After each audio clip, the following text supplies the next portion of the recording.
تعریفات و تمجیدات، دعا و مناجات اللہ خالق ارض و سما کے لیے ہیں۔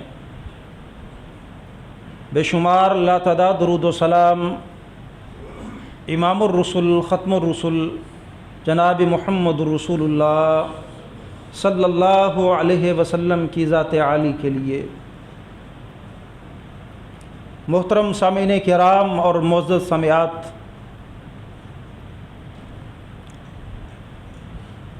دین اسلام کے اندر ہونے والی تمام عبادات کا دار و مدار کلمہ طیبہ پر ہے۔ نماز، روزہ، حج، زکوٰۃ، معاملات، تجارتیں، رشتہ داریاں، یہ سب کچھ اس کی بنیاد کلمہ طیبہ ہے۔ اور اگر بنیاد کے اندر غلطی ہو، خرابی ہو، کمزور ہو، ناقص ہو، تو پھر اس بنیاد پر کھڑی ہونے والی عبادات کی عمارت وہ مضبوط نہیں ہوگی۔ حالانکہ اللہ کریم نے قرآن کریم کے اندر یہ ارشاد فرمایا کہ یہ کلمہ طیبہ وہ کلمہ ہے اصلها ثابت و فرعها فی السماء، کہ اس کی جڑیں زمین کے اندر گہری ہیں اور اس کی شاخیں آسمان کو چھو رہی ہیں۔ تند و تیز آندیاں، طوفان، جو مرضی ہو جائے، یہ ایسا کلمہ ہے کہ یہ سارے حوادث اس کی جڑوں کو اکھاڑنا تو دور کی بات ہے، ہلا بھی نہیں سکتے۔ یہ اتنا مضبوط کلمہ ہے۔ اور یہ کلمہ ایک پاسپورٹ ہے آپ کے پاس اللہ کے ملک میں داخل ہونے کا۔ اگر آپ اللہ کے ملک میں داخل ہو جائیں یہ لا الہ الا اللہ کا پاسپورٹ لے کر، تو کیا آپ سمجھتے ہیں کہ اس کے بعد اللہ کے ملک اور اس کے قوانین کی پابندی ہم پر لازم نہیں ہوگی؟ میں اللہ کے ملک میں داخل ہو جاؤں اور کلمہ طیبہ کا پاسپورٹ ہر ایک کو دکھاتا پھروں اور اللہ کے قانون کی اس کے ملک میں رہتے ہوئے دھجیاں اڑا دوں، تو کیا اللہ رب العزت اپنے ملک کے اندر وہ کلمہ قبول کر لے گا؟ ایسے ہی ہماری عبادات ہیں، اگر یہ کلمہ ٹھیک نہیں ہے، اس کو جانا نہیں ہے، اس کے قوانین کا مطالعہ نہیں کیا، اس کے تقاضوں کو پہچانا نہیں ہے، پھر اللہ کو تیرے سجدوں کی، تیری زکاتوں کی، تیرے حج اور عمروں کی، تیرے انفاق فی سبیل اللہ کی، تیرے اخلاق حسنہ کی، اللہ کو بالکل قطعاً کوئی ضرورت نہیں۔ لہذا میرے بھائیوں اور بہنوں، زندگی صرف کر دیں، وقت لگا دیں کہ میں نے کلمہ سیکھنا ہے، انشاءاللہ میں نے کلمہ کے معنی و مفاہیم سیکھنے ہیں، کیونکہ یہ بنیاد ہے۔ بنی الاسلام علی خمس، اسلام کی بنیاد کتنی باتوں پر ہے؟ 5 پر۔ ترتیب دیکھیں صحیح البخاری کے اندر کہ سب سے پہلی بات شہادت اللہ الہ الا اللہ۔ اگر اس شہادت کے اندر خرابی ہے تو نماز، زکوٰۃ اور روزہ اور حج تو بات کی بات ہے۔ اور یاد رکھیں، برے صغیر کی دھرتی پر اور افریقہ کے اندر اور دیگر دنیا کے ممالک میں کلمہ پڑھنے کے باوجود شرک اور بت پرستی اور قبر پرستی صرف اسی لیے ہے کہ کسی عالم نے کلمے پہ محنت نہیں کی ہے، کلمے کے معنی و مفاہیم نہیں سکھائے ہیں۔ اگر ہم نکلے بھی تو صرف کلمہ پڑھوانے کے لیے، سکھانے کے لیے نکلے نہیں ہیں۔ پڑھو جی لا الہ الا اللہ محمد رسول اللہ، ہم نے پڑھ دیا، لو جی تمہارے اعراب درست ہو گئے، بس کافی۔ سوال یہ پیدا ہوتا ہے نا کہ کلمہ بھی پڑھیں پھر شرک بھی ہو، کلمہ بھی پڑھیں پھر غیروں کو سجدہ بھی ہو، کلمہ بھی پڑھیں پھر غیروں کو مشکل کشا بھی سمجھے، کلمہ پڑھیں پھر غیروں کو حاجت روا بھی سمجھے، کلمہ پڑھیں پھر غوروں کو غوث اعظم بھی کہیں، کلمہ پڑھے پھر فریادیں اور استغاثے اللہ کے علاوہ کسی اور کے سامنے بھی رکھے. یہ ڈرامہ کیا ہے؟ یہ سارا ڈرامہ اس وجہ سے ہے کہ بیچارے نے علم نہیں تھا کلمے کا مطلب کیا ہے, پڑھ لیا ہے, اور اس سے بڑا افسوس کہ پڑھنے کے بعد بھی اس کے مطلب کو جاننے کی کوشش نہیں کی. عرب کے لوگوں نے, اچھا مجھے بتائیں, وہ نوٹ کیجئے گا میرا جملہ, نعوذ باللہ اللہ اتنا بڑا ظلم کرے گا انسانوں پہ کہ ایک نے جسٹ ایک سینٹنس بول دیا لا الہ الا اللہ محمد رسول اللہ, چل بھائی تو جنت میں, چل بھائی تو نے نہیں پڑھا تو چل جہنم میں. یہ انصاف ہے؟ خالی ان کو اس کو پتہ ہی نہیں میں نے زبان سے کہا کیا ہے, پتہ ہی نہیں.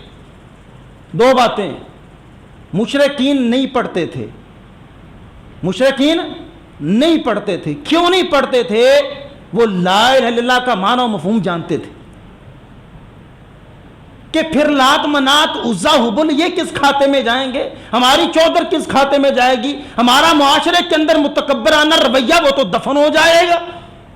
پھر یہ نہیں چلے گا, لات منات عزا حبل نہیں چلنے اگر ہم نے لا الہ الا اللہ پڑھا. اس کی مثال صحیح بخاری کے اندر یہ ہے, نبی کریم صلی اللہ علیہ وسلم کا چچا ابو طالب, وفات کا وقت ہے, وفات کا وقت ہے, اللہ کے نبی صلی اللہ علیہ وسلم کیا فرما رہے ہیں, اے امی قل لا الہ الا اللہ کلمۃ احاج لک بہا عند اللہ. چچا جان لا الہ الا اللہ پڑھ لیں, میں اللہ کے ہاں اس کلمے کو لے کے جھگڑا کروں گا آپ کے لیے, آپ کو جنت میں لے کے جاؤں گا, میرے پاس دلیل ہوگی. پاس ابو جہل بھی ہے اور عبداللہ بن ابی امیہ بھی ہے. ہاں بھائی عبد المطلب کا دین چھوڑنا ہے نہیں. حدیث کے اندر آتے ہیں آخری کلمہ کیا تھا, علی ملت عبد المطلب, کہ میں آخری کلمہ زبان سے ابو طالب نے کیا نکالا تھا کہ میں عبد المطلب کے دین پہ مر رہا ہوں. اچھا کیا فرق پڑتا, ابو طالب کہہ دیتے لا الہ الا اللہ محمد رسول اللہ, اگر خالی کلمہ پڑھنے سے جنت ملتی تھی تو کیا بگڑ رہا تھا. پتا تھا کہ باپ دادا کا دین چھوڑنا پڑے گا, وہ جانتے تھے, اس لیے کلمہ نہیں پڑھا. اللہ کے نبی صلی اللہ علیہ وسلم فرمانے لگے کہ میں آپ کے لیے بخشش کی دعا کروں گا یہاں تک کہ مجھے منع کر دیا جائے, یہاں تک کہ مجھے منع کر دیا جائے. کیوں؟ نبی کی عزت بھی کی تھی, نبی سے محبت بھی کی, سب کچھ کیا تھا, لیکن کلمہ نہیں پڑھا. کیوں نہیں پڑھا؟ اس لیے کہ جانتے تھے پھر مجھے عقیدہ چینج کرنا پڑے گا, باپ دادا کا دین چھوڑنا پڑے گا, غیروں کے سامنے یہ فریادیں, یہ استغاثے, یہ دعائیں, یہ قربانیاں, یہ نظر نیاز, یہ سب کچھ چھوڑنا پڑے گا. برادری والے تانا ماریں گے ابو طالب باپ دادا کا دین چھوڑ کے مرا. کیوں؟ چودھری بیٹھا ہوا تھا, بھائی مان ابو جہل بیٹھا تھا, یہ باہر جا کے گواہیاں دیں گے کہ یہ باپ دادا کا دین چھوڑ گیا. تو اللہ تعالیٰ نے منع کر دیا, ما کان للنبی والذین آمنوا ان یستغفروا للمشرکین, کہ کسی نبی کے لائق نہیں ہے, مومنین کے لائق نہیں ہے کہ وہ کسی مشرک کی بخشش کی دعا کرے. اللہ نے منع کر دیا. اچھا بات سمجھ آ رہی ہے نا؟ ایک چھوٹا سا کلمہ ابو طالب پڑھ دیتے تو کیا ہوتا, اگر خالی پڑھنے سے جنت ملتی تھی. اور آئیے ذرا دوسرا رخ, ہم نے پڑھ تو لیا ہے لیکن پتہ نہیں پڑھا کیا ہے. یہ سبب ہے برے صغیر میں بت پرستی, قبر پرستی کا. یہ سب سے بڑا عنصر, سب سے بڑا فیکٹر اور سب سے بڑی ریزن یہ ہے کہ ہمیں کلمہ پڑھایا گیا, ہمیں کلمہ سکھایا نہیں گیا. صحیح بخاری کے اندر, مسند احمد کے اندر اور دیگر کتب حدیث کے اندر یہ حدیث موجود ہے کہ جب نیک بندہ دنیا سے جاتا ہے, حدیث میں آتا ہے کہ جب تم میت کو دفناتے ہو نا, واپس پلٹتے ہو تو میت تمہارے قدموں کی چاپ سنتی. یہاں تک کہ دو سوال کرنے والے آ جاتے ہیں. اور ایک روایت کے اندر آتا ہے کہ ایک طرف سے سوال کرنے والا آتا ہے تو آگے نماز آ جاتی, آگے نماز آ جاتی. دوسری طرف سے دوسرا آتا ہے تو آگے زکوٰۃ آ جاتی کہ نہیں. وہ دور سے پر کھڑے ہو کے اس کو اٹھاتے ہیں نیک شخص کو, اور پھر وہ سوالات. اچھا ایک اور تماشا بھی شروع کیا ہوگا نا, افسوس کی بات ہے اب پورا پڑھتے نہیں ہیں اور پتہ نہیں کیا کرتے ہیں ممبروں پہ. آپ نے ایک مشہور سنی ہے یہ فیس بک, اور سوال کرے 3 گونے جھوٹ بول دے مول, سوال ایک ہی ہونا ہے. یہ سنا ہوا آپ نے کلپ, کوئی 3 تو نہیں. اور ابو داؤد کی حدیث, اللہ کے نیک بندے, 3 سوالات کی اور صحیح حدیث. بہرحال وقت مختصر ہے. تو سوال کیا جائے گا کہ اس شخص کے بارے میں تم کیا جانتے ہو. وہ نیک شخص کہتا ہے ایو الرجل, کون سا آدمی, کس کے بارے میں پوچھ رہے ہو؟ کہیں گے ان محمد صلی اللہ علیہ وسلم, محمد کے بارے میں پوچھ رہے ہیں, کیا خیال؟ تو ایک شخص کہے گا کہ وہ اللہ کے رسول اور اس کے بندے ہیں اور میں ان پہ ایمان لایا تھا, اور وہ جو کچھ لے کے آئے تھے حق لے کے آئے تھے, وہ سچ لے کے آئے تھے. تو پھر وہ آگے معاملہ ہے کہ چل سو جا تو ہے, جنت کا بچھونا ہے, وہ سارے معاملات ہیں. اب دوسرا شخص ہے. 3 طرح کی حدیث آتی ہیں. ایک حدیث میں فاجر کے الفاظ ہیں اور منافق کے بھی الفاظ ہیں. ایک حدیث میں منافق کے اور کافر کے الفاظ ہیں کہ جب یہ دنیا سے جاتا ہے, وہ سوال کرنے والے آتے ہیں, کوئی نماز نہیں روک رہی, کوئی زکوٰۃ نہیں روک رہی, سیدھے آ کے زبردستی اٹھا کے بڑھا, چلو ہاں جی اس شخص کے بارے میں کیا خیال ہے؟ کون سا شخص؟ ان محمد صلی اللہ علیہ وسلم. یہ کیا کہتا ہے؟ ہاں لا ادری, ہائے افسوس مجھے, میں نہیں جانتا. کیوں؟ سمیت الناس یقولون شیئا فقلتہ, لوگوں نے کلمہ پڑھا تھا میں نے بھی پڑھ ڈالا. اچھا لا دریتا ولا تلیتا, تو نے کلمہ نہ سیکھا نہ اس کو توجہ سے پڑھا, یہ کرتا رہا تو, صرف لوگوں کے کہنے پہ میں نے کلمہ پڑھ لیا تھا. فرشتے کہیں گے لا دریتا ولا تلیتا, نہ تو نے صحیح طرح پڑھا نہ اس کو جانا. اور حدیث کے اندر الفاظ ہے کہ پھر اس کے سر پہ لوہے کا تھوڑا مارا جائے گا, اور اتنا سخت عذاب ہوگا کہ ثقلین کے علاوہ, جنوں اور انسانوں کے علاوہ تمام مخلوقات اس عذاب کو سنیں گے. کلمہ مذاق سمجھتے ہو؟ کیا کہو گے کہ لوگوں نے پڑھا تھا میں نے پڑھ دیا, مجھے کیا پتا, مولوی نے الہ کا معنی سمجھایا نہیں تھا, مجھے بتایا نہیں تھا. اور میں نے پچھلے خطبے میں عرض کیا کہ اللہ نے اپنی عبادت کے حوالے سے یا ایھا الناس اعبدوا کے الفاظ استعمال کیے, ایاک نعبد و ایاک نستعین, لا الہ الا انا فاعبدنی, عبادت کا لفظ. دوسرا دعا کا لفظ کثرت سے استعمال ہوا ہے, ان الذین تدعون من دون اللہ, یہ کثرت سے قرآن میں بار بار کہ جن لوگوں کو تم اللہ کے علاوہ پکارتے ہو, یہ سارے الفاظ استعمال ہوئے ہیں کہ یہ پکار مرکز ہے جس سے امیدیں لگائی جاتی ہیں, جس سے ڈرا جاتا ہے, جس کے سامنے جھکا جاتا ہے, جس سے کچھ ملنے کی امید ہوتی ہے, جس سے خوف, اس کے سامنے انسان دعا کرتا ہے, اس کو پکارتا ہے, اس کے سامنے ندائیں کرتا ہے, اس کے سامنے ہاتھ پھیلاتا ہے. تو سب سے بڑا مسئلہ جو خراب ہوا ہے مسلمانوں کا وہ دعا کے اندر ہوا, دعا کے اندر ہوا. کہتے ہیں نہیں اللہ کو ہم رب مانتے ہیں لیکن اولیاء اللہ کو اختیارات دیے ہوئے ہیں. اور بھائی کلمہ سمجھا رہا ہوں آپ لوگوں کو, اور یاد رکھنا خبردار کسی شخص نے عقیدہ توحید کے مسئلے کو کہا کہ یہ مولوی صاحب اختلافی مسئلہ بیان کر رہے ہیں. یہ مسئلہ عقیدہ توحید کا ہے, کلمہ ٹھیک ہے, جنت قریب ہے, اللہ تیرے سارے گناہ معاف کر دے گا. تیرا کلمہ خراب ہے, حج کر لے, نمازیں پڑھ لے, تجدے پڑھ لے, سب کچھ کر لے, تیرا ٹھکانہ جہنم ہے. کیوں؟ تیرے قول اور فعل میں تضاد تھا, جو کہتا تھا اس کے مطابق تیرا عمل نہیں تھا.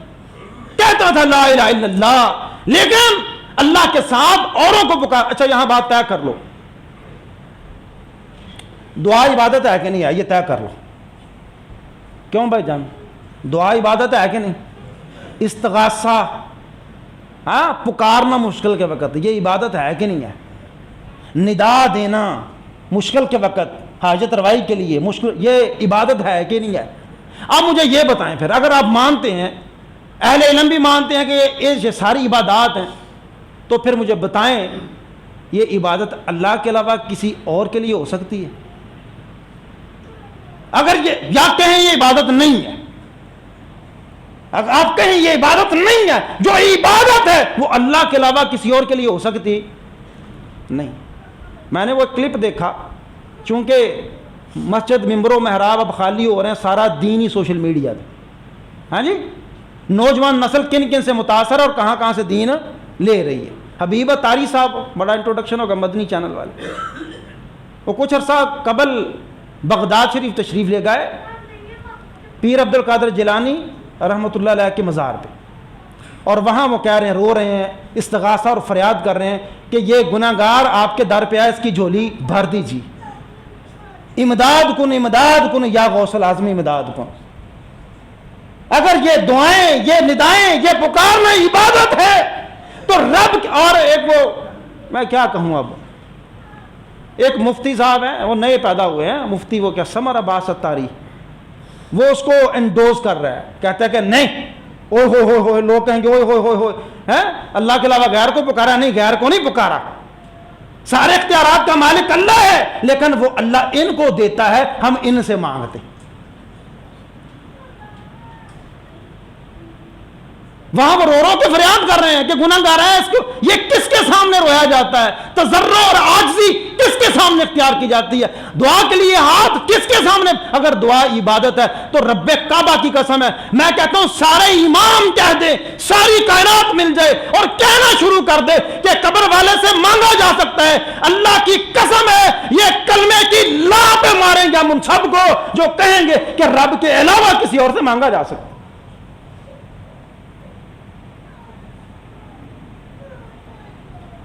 ایک اور مثال سمجھانے کے لیے، ایک شخص داعیہ ہے، ایک شخص کیا ہے، اور توجہ کیجئے گا، اور ایک آپ جیسا سیلفی ہے، وہ روتا مطلب بیچارہ سارے، نہیں ہے سجدہ ایک اللہ کے لیے، نہیں ہے دعا صرف ایک اللہ سے، نہیں قربانی نظر و نیاز نہیں، سب ایک اللہ کے لیے، اور میرا جینا مرنا سب اللہ کے لیے. ایک داعیہ پتہ کسے کہتے ہیں؟ جو اللہ کے وجود کا انکار کرتا ہے، کہتا ہے کہ اس کائنات کا نظام سائنٹیفکلی چل رہا ہے، دیر از نو گاڈ، دیر از نو اللہ. اور سلفی کیا کہتا ہے؟ نہیں، اس کا عقیدہ کل ہو اللہ احد والا ہے، نہیں ہے اللہ اور ایک ہی، ساری عبادتوں کا مرکز وہ ایک رب ہے. اچھا، ایک تیسرا شخص ہے، وہ کیا کہتا ہے؟ اللہ بھی ہے لیکن اس کے تقسیم کیے گئے اختیارات والے بھی ہیں، تقسیم کیے گئے اختیارات والے بھی ہیں، میں اللہ سے بھی مانگوں گا اور ان سے بھی مانگوں گا. اب بتائیں کہ وہ جو داہریہ ہے وہ بابا پیر عبد القادر جیلانی کو مانتا ہے؟ ہاں جی، مانتا ہے ان کو؟ بابا فرید گن شکر کو مانتا ہے وہ داہریہ؟ وہ رب کو نہیں مان رہا، اور ان کو کہاں مانے گا؟ بتاؤ مجھے، مانے گا؟ نہیں مانے گا. اچھا، اس کی روزی روٹی بند ہو گئی ہو، ہاں جی، روزی مل رہی ہے دہریوں کو، اب مجھے بتاؤ اس کو کون دے رہا ہے؟ اور انہیں تو منگی بھی کو نہیں رب کو، اور رب مانتا نہیں تو منگے کدے کو؟ اب بتاؤ اس کو کون دے رہا ہے؟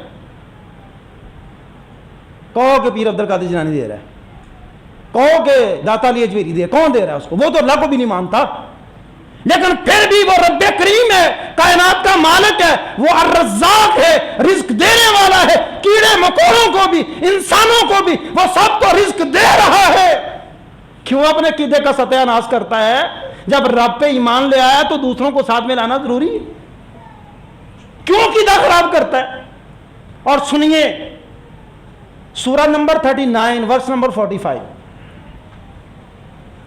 وَإِذَا ذُكِرَ اللَّهُ وَحْدَهُ اشْمَأَزَّتْ قُلُوبُ الَّذِينَ لَا يُؤْمِنُونَ بِالْآخِرَةِ. جب صرف ایک اللہ کا ذکر کیا ہے، میں قرآن کی آیت پڑھ رہا ہوں، گھر جا کے میں نے ریفرنس دے دیا ہے، اس کو پڑھیے گا. جب صرف ایک اللہ کا نام لیا جاتا ہے، وَإِذَا ذُكِرَ اللَّهُ وَحْدَهُ اشْمَأَزَّتْ قُلُوبُ الَّذِينَ لَا يُؤْمِنُونَ بِالْآخِرَةِ. جب صرف ایک اللہ کا ذکر، صرف ایک اللہ کے علاوہ کوئی مشکل کشا نہیں، حاجت روا نہیں، سجدے کے لائق نہیں، دعا کے لائق نہیں، پکار کے لائق نہیں، ندا کے لائق نہیں، استغاثہ کے لائق، تو جو آخرت کے دن پہ یقین نہیں نہ رکھتے، ان کے دل تنگ پڑ جاتے ہیں، پریشان ہو جاتے ہیں کہ صرف ایک اللہ. اور قرآن کی آیت پڑھ رہا ہوں، لا یؤمنون بالآخرہ. مفسرین کہتے ہیں کہ اس کا مطلب پتہ کیا ہے؟ جب وہ اور غیروں کو پکارا ہے تو اس کو قیامت کا دن یاد نہیں ہے کہ میں نے صرف ایک مالک کے سامنے حاضر ہونا ہے. اور وہ شدید غصے میں آتا ہے. اشمعزت کیا مطلب ہے؟ شدید غصے میں آتا ہے. صرف ایک اللہ. بابے کتنے گئے؟ وہ بڑی پہنچی سرکاریں اولیاء اللہ کدھر گئے؟ وہ سارے کوئی نہیں. وہ کس کی عبادت کرتے تھے؟ کس سے مانگتے تھے؟ انبیاء نے کس سے مانگا ہے؟ ہاں جی. اور بابا اور مائی اتر آئے تھے نا، اے اماں اور ہمارا ابا جنت سے، کیا کہا تھا؟ ربنا ظلمنا انفسنا. اچھا آدم تو پہلا شخص ہے نا، تیرے تو پہلے نیک کوئی بندہ ہی نہیں تھا، تو کس کو پکارتا؟ واسطہ کس کا دیتا؟ چلو نوح علیہ السلام سے پوچھ لیتے ہیں. اور نوح علیہ السلام نے بھی رب کو پکارا ہے، کبھی باب آدم کا واسطہ دیا ہو یا کبھی باب آدم سے مانگا ہو کہ نہیں اللہ کا وہ بھی تو نیک بندہ تھا؟ ابراہیم سے پوچھ لو. ابراہیم تو اس سے پہلے انبیاء گزرے ہیں، 87 سال تک ایک ہی در پہ گرا رہا. رب ہب لی من الصالحین، رب ہب لی من الصالحین. زکریا علیہ السلام سے پوچھ لو، رب لا تذرنی فردا وانت خیر الوارثین. زکریا اللہ سے اولاد مانگتا ہے، کسی اور سے نہیں. یونس علیہ السلام سے پوچھ لو. اور مشکل میں پھنس گئے ہو اندھیروں کے اندر مچھی کے پیٹ میں، تو اس سے پہلے انبیاء گزرے ہیں، کسی اور سے مانگ کے تو دے. نہیں مانگا. مچھی کے پیٹ میں کیا کہا تھا؟ اللہ الہ الا انت سبحانک انی کنت من الظالمین. اے انبیاء کو پڑھ کے تو دیکھو. اور میں نے پچھلے خطبے میں عرض کیا، نبی نے غزوہ بدر کے موقع پہ استغاثہ کی حد کر دی. اتنا مانگا مشکل وقت میں کہ صرف اپنے رب سے مانگا، اور رب نے فوراً جواب دیا کہ استستغیثون ربکم فاستجاب لکم. نبی جب تو پکار رہا تھا نا، ہم جواب دے رہے تھے، ہم قبول کر رہے تھے، ہم نے فرشتے بھیجے تھے، 1000 فرشتے نشان لگے ہوئے میدان بدر میں آپ کی مدد کے. اللہ نہ بھیجتا، اللہ ہوائیں چلا دیتا. آگے بھی علمی بحث، اللہ ہوائیں چلا دیتا، تباہ و برباد کر دیتا. اللہ نے فرشتے بھیجے، چلو دیکھیں گے، سکون ہو جائے گا، فوج آ گئی ہے، حوصلے بلند ہو جائیں گے. تمام انبیاء، یہ نبی کی سیرت نہیں ہے کہ نبی نے صرف اللہ سے مانگا، یہ اسوہ حسنہ نہیں.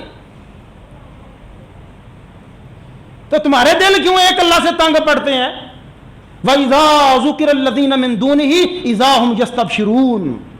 جب اللہ کے علاوہ اور بزرگوں اولیاء کی، لات منات عزا حبل کی، دوسروں کی باتیں ہوتی ہیں نا، کہ ہاں اذا ہم یستبشرون.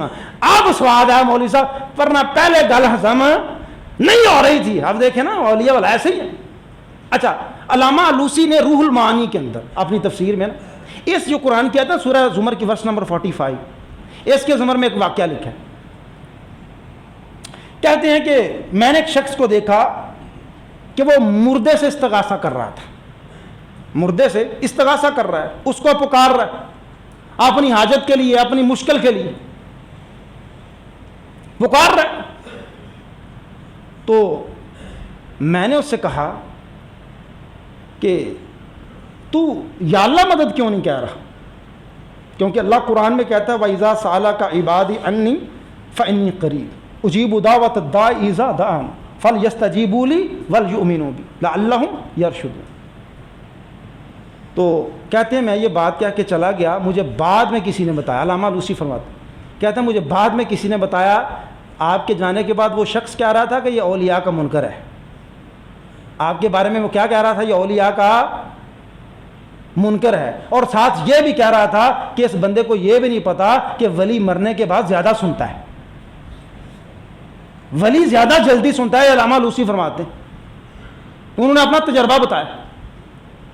میرے بھائیوں یہ دعا پر، یہ دوسرا جمعہ میں بات کر رہا ہوں کہ جب الہ مانا ہے نا، اللہ تعالیٰ کو لا الہ کہا ہے، تو اس کا علم بھی حاصل کرو کہ پھر میری ساری عبادتوں کا مرکز اللہ تعالیٰ ہے. پھر یا علی مدد، یا حسین مدد، یا رسول اللہ مدد ہے، یہ پھر اوروں سے امداد طلب کر سکتے نہیں ہیں. عبداللہ ابن عباس ہیں، کہتے ہیں کہ میں ایک دن نبی علیہ الصلوۃ والسلام کے پیچھے تھا. آگے محدثین شارحین نے کہا کہ سواری پر پیچھے تھے یا ویسے پیچھے چل رہے تھے. تو آپ نے فرمایا یا غلام، اے غلام، اعلمک کلمات، میں تجھے کچھ کلمے سکھاتا ہوں. وہ کلمے کیا ہیں؟ احفظ اللہ یحفظک، تو اللہ کے احکامات کی حفاظت کر، تیرا رب تیری ہر جگہ حفاظت کرے گا۔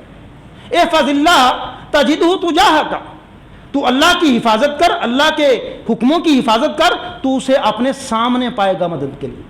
اذا سألت فاسأل اللہ، جب بھی تو سوال کرے اللہ سے مانگنا ہے۔ وَإِذِ اسْتَعَنْتَ فَاسْتَعِنْ بِاللَّهِ، جب بھی تو نے مدد طلب کرنی ہے اللہ سے طلب کرنی ہے۔ یہ ساری کائنات کے لوگ مل جائیں، یہ ساری امت مل جائے، تجھے نفع پہنچانا چاہے نہیں پہنچا سکتی الا کہ اگر اللہ نے تیری قسمت میں رکھا ہو، لکھا ہو۔ یہ سارے مل کے تجھے نقصان پہنچانا چاہے، تجھے نقصان نہیں پہنچا سکتے الا کہ اللہ نے تیری تقدیر میں لکھا۔ جب بھی مدد کیا ہوا، جب بھی مدد طلب کرنی کس سے کرنی ہے؟ اللہ کے علاوہ کسی غیر سے کر سکتے نہیں۔ اچھا مجھے بتائیں، اللہ تو نے کہا لا الہ، تیرے علاوہ کوئی معبود نہیں ہے، تو پھر تو نے دوسروں کو اختیار کیوں دیے؟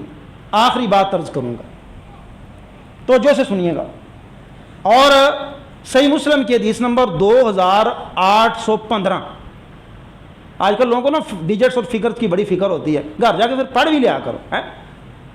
اور مشرکین مکہ، یہ بھی عبداللہ ابن عباس بیان فرماتے ہیں، اور رسول اللہ صلی اللہ علیہ وسلم کے امزاد چچا زاد، وہ بیان فرماتے ہیں کہ مشرکین مکہ جب بیت اللہ کا طواف کرتے تھے تو پتہ کیا تلبیہ پڑھتے تھے؟ لبیک لا شریک لک، میں حاضر ہوں، اللہ تیرا کوئی شریک نہیں۔ ابھی یہ کہتے تھے تو عبداللہ بن عباس فرماتے ہیں آگے اللہ کے نبی صلی اللہ علیہ وسلم بول پڑ، جب آپ موجود ہوتے تھے نا ادھر، وَيْلَكُمْ قَدْ قَدْ، اور تمہاری بربادی ہو، بس آگے کچھ نہ بولنا، بس یہاں تک رہو۔ لیکن بڑے بے ایمان تھے نا، کیوں؟ اکیلے اللہ کا نام آئے تو ہضم کیسے ہو؟ اکیلے اللہ کا نام ہضم نہیں ہوتا۔ پھر کہتے اِلَّا شَرِيكًا هُوَ لَكَ، مگر وہ شریک جو تو نے خود شریک بنایا ہے، تملکہ وما ملک، تو نے اس کو اختیار دیے ہیں، وہ اختیار نہیں رکھتا۔ اور یہ عقیدہ نا ہمارے مسلمانوں کا کہ نہیں اللہ کے دیے اختیار سے ہمیں دے رہے ہیں، اپنے پاس ان کا اختیار نہیں، یہ اللہ کا عطائی اختیار ہے۔ اور یہی عقیدہ تو مشرکین مکہ کا تھا، تملکہ وما ملک، تو نے اس کو اختیار دیا ہے، وہ خود اختیار نہیں رکھتا۔ آپ ذرا مجھے فرق کر کے دکھائیں۔ ہم بھی یہ نہیں کہتے، ہم حضور سے مانگتے ہیں، ہم حضور غوث اعظم کے سامنے فریادیں رکھتے ہیں کیونکہ اللہ نے ان کو وہ عطا کیا ہے۔ تو یہ تو وہ کہتے تھے کہ تملکہ وما ملک، تو نے ان کو اختیار دیے، بذات خود اختیار نہیں رکھتے۔ یہی عقیدہ ہم لوگ بیان کر رہے ہیں۔ یہ جو دفاع کرتے ہیں نا درباروں پہ جا کے مانگنے کا دفاع، وہ یہی کرتے ہیں کہ نہیں بھائی اللہ کی عطا کردہ اختیارات، اللہ نے الوہیت کا اختیار دینا تھا، ہمیں پڑھوایا گیا لا الہ الا اللہ۔ اللہ نے قرآن میں کہا فَعَلَمْ أَنَّهُ لَا الہ الا اللہ، پھر اختیار دے کے ہمیں الجھا دیا اللہ تعالیٰ، نعوذ باللہ من ذالک۔ تو بھائیو یاد رکھیے، جب بھی ہاتھ اٹھے کس کے سامنے؟ اللہ کے سامنے۔ سارے انبیاء نے اللہ کو پکارا ہے، یہ لا الہ، بات سمجھ آئی کہ اللہ کے علاوہ کوئی اور معبود نہیں ہے۔ دعا عبادت ہے، اللہ سمجھ کے عمل کی توفیق عطا فرمائے۔